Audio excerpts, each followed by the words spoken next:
সংকটৰ গৰাহত আজি চানডুবি দক্ষিণ কামৰূপৰ প্ৰকৃতিৰ বৰদান চানডুবিলৈ নামি আহিছে সংকট।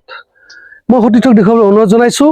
এয়া চাওক চানডুবিৰ বুকুত উদ্ভাৱন হোৱা কিছু পিটনি, যাৰ ফলত ইয়াৰে যিসকল নাৱৰীয়া আছিল তেওঁলোকৰ জীৱন জীৱিকা আছিল, সেই জীৱন জীৱিকাৰ ওপৰত এয়া মাধমাৰ সজোৱা ধৰণৰ এক ঘটনা পৰিলক্ষিত হৈছে।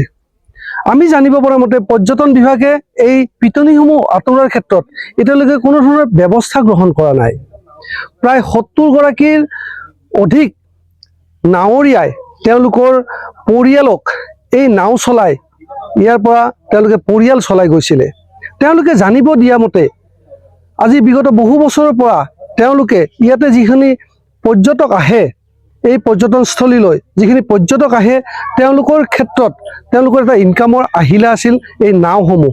মই সতীৰ্থক দেখুৱাবলৈ অনুৰোধ জনাইছোঁ। এয়া চাওক নাওসমূহ তেওঁলোকে উপায় নাপায় এতিয়া পানীত ডুবাই ৰাখিবলৈ বাধ্য হৈছে, কাৰণ পৰ্যটক এতিয়া পৰ্যাপ্ত পৰিমাণে চানডুবিলৈ অহা কমিছে। ইয়াৰ একমাত্ৰ কাৰণ চানডুবিৰ আগৰ যিটো পানীৰ লেভেল আছিল এই লেভেলটো বহু পৰিমাণে কমি গৈছে। জানিব পৰা মতে চানডুবিৰ পৰা নাতিদূৰত অৱস্থিত কুলসী নৈ, এই নৈখন বৰ্তমানৰ যিটো পানীৰ যিটো লেভেল সেইটো বহু পৰিমাণে কমি যোৱাৰ ফলত চানডুবিৰ পানী লেভেলো বহু পৰিমাণে কমি গৈছে। আমি বৰ্তমান যিখিনি স্থানত উপনীত হৈছোঁ, মই সতীৰ্থক দেখিবলৈ অনুৰোধ জনাইছোঁ, এইখিনি স্থানত এই সময়ত বহু পৰিমাণে পানী হৈছিলে। এতিয়া প্ৰায় ৫ ফুট ৬ ফুট তলত আছে। এই স্থানলৈকে পানী হৈছিলে, এতিয়া বহু তলত পানী নামি গৈছে, যাৰ ফলত ইয়াতে কিছু পিটনিৰ সৃষ্টি হৈছে, পিটনি হৈছে। আৰু ইয়াৰে যিখিনি নৌকাৰ লগত জড়িত যিখিনি ব্যক্তি আছিল, প্ৰায় ৪খন গাঁৱৰ ৭০টামান পৰিয়াল এই নৌকা ব্যৱসায়টোৰ লগত জড়িত। তেওঁলোকে পৰ্যটক আহিলে এই চানডুবিৰ ইপাৰৰ পৰা সিপাৰলৈ তেওঁলোকক ঘূৰাইছিলে আৰু দুপইচা আহৰণ কৰিছিলে, তেওঁলোকৰ পৰিয়াল চলাইছিলে। আজি সেই নৌকাসমূহ তেওঁলোকে বন্ধ ৰাখিবলৈ বাধ্য হৈছে, কাৰণ চানডুবি এতিয়া সংকটৰ গৰাহত। অসম চৰকাৰৰ পৰ্যটন বিভাগে চানডুবিৰ ক্ষেত্ৰত কৰিবলগীয়া একোৱে কৰা নাই। আমি আপোনালোকক দেখুৱাবলৈ চেষ্টা কৰিছোঁ চানডুবিৰ বৰ্তমান যি দুখ লগা এটা প্ৰতিচ্ছবি আমি আপোনালোকক দেখুৱাবলৈ চেষ্টা কৰিছোঁ। আমি কিছু ইয়াৰে নাৱৰীয়াৰ মুখেৰে আমি কিছু কথা আপোনালোকক জনাবলৈ চেষ্টা কৰিছোঁ। আজি অতীতৰ তুলনাত বৰ্তমান সময়ৰ ক্ষেত্ৰত চানডুবিৰ যিটো পৰিস্থিতি, অতীতত যেনেকুৱা আছিল এতিয়াতো বহুত বেয়া পৰিৱেশ। মানে চানডুবিখনত চাৰিওফালে পিটনি ভৰি পৰিছে। আপোনালোকে নিচেই দৃষ্টিগোচৰ হৈছে চানডুবিলৈ আহি। আৰু ইয়াৰ ফলত যিসকল টুৰিষ্ট আহে তেওঁলোকৰ যথেষ্টখিনি মানে চানডুবিৰ প্ৰতি আকৰ্ষিত কমি গৈছে। মানে এবাৰ অহাৰ পিছত আৰু দুনাই মানে চানডুবিত যে আহিব সেইটো কথাটো নোহোৱা হৈ পৰিছে। আৰু দিনক দিনে পিটনি বাঢ়ি গৈছে আৰু চানডুবিৰ যিটো গভীৰতা আৰু প্ৰসাৰ সেইখিনি গোটেইখিনি কমি গৈছে। এতিয়া চানডুবিৰ পৰিৱেশ চাৰিওফালে একেবাৰে বেয়া আৰু খুবখিনি অতিকৈ বেয়া পৰিৱেশ সৃষ্টি হৈছে চানডুবিখনত। আৰু সেইকাৰণে মই আপোনালোকৰ চেনেলৰ জৰিয়তে চৰকাৰক বিনম্ৰভাৱে অনুৰোধ জনাওঁ, আৰু চৰকাৰে যাতে আমাৰ এই যিখিনি থলুৱা মানুহ আছে এই থলুৱা মানুহৰ ক্ষেত্ৰত চানডুবিখন কিছু উন্নত কৰি আমাৰ ইয়াত যিখিনি অঞ্চলগত মানুহ আছে অঞ্চলগত মানুহে টুৰিজিম ছেক্টৰ হিচাপে গঢ়ি তুলি আমাৰ ইয়াৰ স্থানীয় মানুহখিনি চলাৰ কিছু যাতে সুবিধা কৰি দিয়ে। নাৱেই হওক বা দোকানে যিকোনো মানে টুৰিজিম ক্ষেত্ৰত বা ইকো টুৰিজিমৰ ক্ষেত্ৰৰ ফালৰ পৰাই হওক বা হোম ষ্টে কিবা এনেকুৱা ৰিজৰ্ট চিজৰ্ট কৰি চলিব পৰা যাতে সুব্যৱস্থা কৰি দিয়ে, তাৰ কাৰণে চৰকাৰৰ বিনম্ৰ অনুৰোধ জনাওঁ।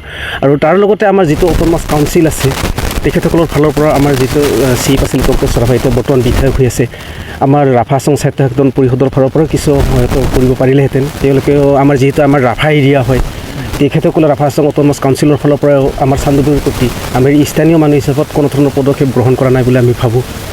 তেওঁলোককো আমাৰ আপোনালোকৰ চেনেলত যে বিনয়েৰে অনুৰোধ জনাওঁ, যিহেতু ৰাভা হাছং স্বায়ত্তশাসিত পৰিষদ আমাৰ স্থানীয় ৰাভা সম্প্ৰদায়ৰ মানুহখিনিক চোৱা চিতাত যথেষ্ট গুৰুত্ব দিব লাগে বুলি ভাবোঁ।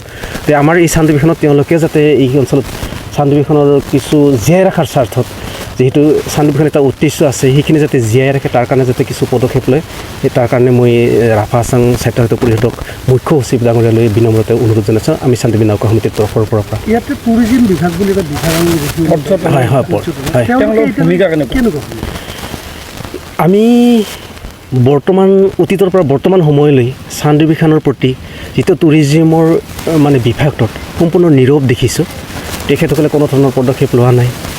আৰু গতিকে তেওঁলোকৰ টুৰিজিম ডিপাৰ্টমেণ্টকো মই বিনয়েৰে অনুৰোধ জনাওঁ, যিহেতু টুৰিজিম ডিপাৰ্টমেণ্টৰ যথেষ্ট সন্মানীয় এটা ডিপাৰ্টমেণ্ট, বিভিন্ন ধৰণৰ পৰ্যটক আহিলে আমাৰ যথেষ্টখিনি সুবিধা হয় এতিয়া তেওঁলোকে এই টুৰিজম ডিপাৰ্টমেণ্টে যাতে আমাৰ চানডুবিখন জীয়াই ৰখাৰ চেষ্টা কৰে প্ৰয়াস কৰে তাৰ কাৰণে অনুৰোধ জনাইছোঁ যেতিয়া ইয়াতে ডাঙৰ পানী হয় চানডুবিটো এইটো টুৰিষ্টটো ডুবি গৈছিল তেতিয়াৰ আগৰ পৰাই দিওঁ আমি দোকান এতিয়া বহুত বছৰ হ'ল টুৰিষ্টৰ ডুবা তাৰপিছত এতিয়া পানী কমি গৈছে আমাৰ ইফালে আৰু এই ইয়াতে এটা দলং বান্ধি আছে সেইখিনি কয় হেৰি দাৰা বুলি কয় তাতে এটা দলং বান্ধি আছে সেইখিনি পানীখিনি কম হৈছে আৰু যিখিনি বৰষুণৰ পানী আছে সেইখিনি সিফালে যাব পৰা নাই আৰু সিফালৰ পানী ইফালে আহিব পৰা নাই মাইছিল এতিয়া ইয়াৰ পানী কুলচিত যায় যায় কি হ'ব এনেকৈ পানী যদি শুকাই যায় মানুহ যদি নাহে মানুহ নাহিলে আৰু আমাৰ এনেকুৱা দোকান বা নাওৰীয়াবিলাকৰ পইচা কমি গৈছে আৰু দোকান বেপাৰ আৰু এনেকুৱা হেৰি আৰু বহুত কমি যাব আৰু মানুহ নহ'লে আপোনালোকে এনেকৈ দোকান দি বহুত মানুহ চলি আছোঁ আমি বহুতেই দিওঁ বহুত একদম অসুবিধা হৈ আছে আৰু আমাৰ চলাৰ কাৰণে চৰকাৰলৈ অনুৰোধ আৰু আমি কি ক'ম এনেকুৱা হেৰি হ'লে বেপাৰ নচলিলে আমি কেনেকৈ চলিম চানডুবিখন ভাল কৰি আৰু চাফ চিকুণ কৰি বা ভাল কৰি বচাবৰ কাৰণে চৰকাৰক আৰু অনুৰোধ কৰিলোঁ আৰু পিটনিবিলাকেও দিগদাৰ নাওটো এতিয়া চলাব নোৱাৰে নহয় এই অসুবিধা হৈ আছে নাও চলাবৰ কাৰণে হয় জীয়াই ৰাখিব লাগে হয় চানডুবিখন ভালকৈ ৰাখিব লাগে এয়া হ'ল চানডুবিৰ নৌকা বিহাৰৰ লগত জড়িত একাংশ নৌকা চালকৰ মুখৰ কথা হয় তেওঁলোক বৰ্তমান চিন্তিত তেওঁলোক বৰ্তমান বহু চিন্তিত কাৰণ চানডুবি বৰ্তমান শুকাই আহিছে চানডুবি মৰহি যোৱা পথত চানডুবিৰ নৌকা বিহাৰৰ লগত জড়িত যি নৌকা চালকসকল আছে তেওঁলোক এতিয়া চিন্তিত হৈ পৰিছে কাৰণ তেওঁলোকে অদূৰ ভৱিষ্যতে তেওঁলোকৰ পৰিয়ালবৰ্গক কেনেকৈ তেওঁলোকে পোহপাল দিব অকল নৌকা চালকে নহয় চানডুবিৰ পাৰত যিখিনি সৰু সৰু ক্ষুদ্ৰ ব্যৱসায়ী আছে তেওঁলোকো আজি চিন্তিত হৈ পৰিছে সেয়ে আমি অসম চৰকাৰৰ আমি দৃষ্টিগোচৰ কৰিব বিচাৰিছোঁ যে পৰ্যটন বিভাগৰ দায়িত্বত থকা চানডুবিৰ ক্ষেত্ৰত কিন্তু পৰ্যটন বিভাগে কোনো পদক্ষেপ লোৱা নাই এইসমূহ যি পিটনি আপোনালোকে দেখিবলৈ পাইছে আমি যি দেখুৱালোঁ এই পিটনিসমূহ চাফ চিকুণ কৰাৰ ক্ষেত্ৰত পৰ্যটন বিভাগে দায়িত্ব ল'ব লাগে কিন্তু এতিয়ালৈকে পৰ্যটন বিভাগে কোনো দায়িত্ব লোৱা নাই সেয়ে মই পুনৰ কৈছোঁ পলাশবাৰী সমষ্টিৰ সন্মানীয় বিধায়ক আমাৰ হিমাংশু শেখৰ বৈশ্য ডাঙৰীয়াক মই দৃষ্টিগোচৰ কৰিব বিচাৰিছোঁ যে চানডুবি মৰহি যাবলৈ ওলোৱা এই চানডুবি বিলখন পুনৰ জীৱিত কৰাৰ স্বাৰ্থত তেখেতে এটা বৃহৎ পদক্ষেপ হাতত ল'ব লাগিব অন্যথা অসমৰ মানচিত্ৰৰ পৰা চিৰদিনৰ বাবে হেৰাই যাব আমাৰ মৰমৰ আমাৰ সম্পদ চানডুবি আৰু এইখিনি কৈ প্ৰাতলৰ বাবে মেলনি মাগিছোঁ ধন্যবাদ